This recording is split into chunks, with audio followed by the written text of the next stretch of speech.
ప్రపంచంలోనే అద్భుతమైన బౌలర్స్ లో ఒకటిగా పేరు తెచ్చుకున్నారు మన జస్ప్రీత్ బుమ్రా. అతను మన దేశంలో పుట్టడం, టీమిండియాకు ఆడడం మన అదృష్టం అంటూ చాలా మంది క్రికెట్ అభిమానులు అంటుంటారు. కానీ ఇండియాలో పుట్టడం, టీమిండియాకు ఆడడం బుమ్రా చేసుకున్న దురదృష్టమా అనే పరిస్థితి వచ్చింది. ఎందుకంటే టీమిండియా కోసం తన రక్తం చెమటను గ్రౌండ్లో చిందిస్తూ సూపర్గా బౌలింగ్ చేస్తూ టీమిండియాను గెలిపించేందుకు తన ప్రాణం పెట్టి ఆడుతుంటాడు.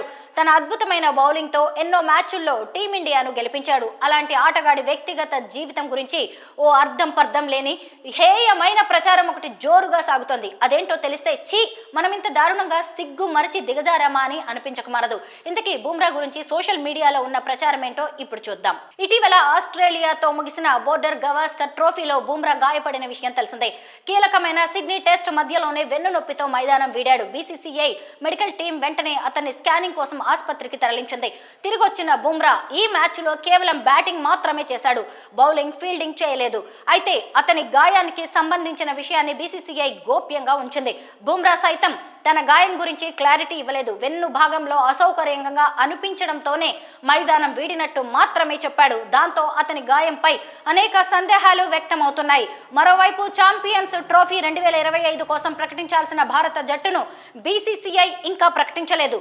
బుమ్రా గాయం తీవ్రతపై స్పష్టత కోసమే జట్టును ఇంకా ప్రకటించలేదనే వార్తలు వచ్చాయి.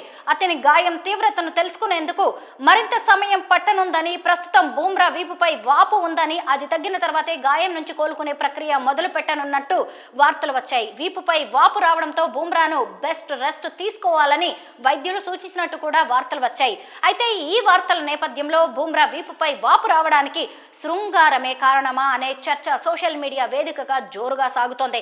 వెన్నునొప్పితో మాత్రమే మైదానం వీడిన బుమ్రా స్వదేశం వచ్చిన తర్వాత శృంగారంలో పాల్గొనడంతో వెన్నుపై ఒత్తిడి పడిందని, దాంతో వీపు వాచిందని కొంతమంది సోషల్ మీడియా వేదికగా చిల్లర కామెంట్స్ చేస్తున్నారు.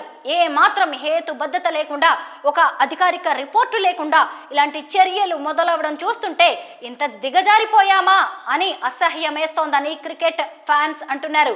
ఈ విషయంలో బుమ్రా ఈ దేశాన్ని క్షమించాలని కూడా కొంతమంది ఫ్యాన్స్ కోరుకుంటున్నారు. ఒక లెజెండరీ బౌలర్ను ఎన్నో మ్యాచ్ల్లో టీమిండియాకు అండగా నిలిచి బుమ్రా వంటి దిగ్గజ క్రికెటర్ గురించి, అతని వ్యక్తిగత జీవితం గురించి ఇలాంటి కామెంట్స్ వినిపించడం నిజంగా సిగ్గుచేటు. ఇకనైనా ఇలాంటి ఫేక్ వార్తలను ప్రచారం చేయడం ఆపాలని కూడా క్రికెట్ ఫ్యాన్స్ అంటున్నారు. మరి బుమ్రాపై జరుగుతున్న ఈ తప్పుడు ప్రచారంపై మీ అభిప్రాయాలను కామెంట్స్ రూపంలో మాకు తెలియజేయండి.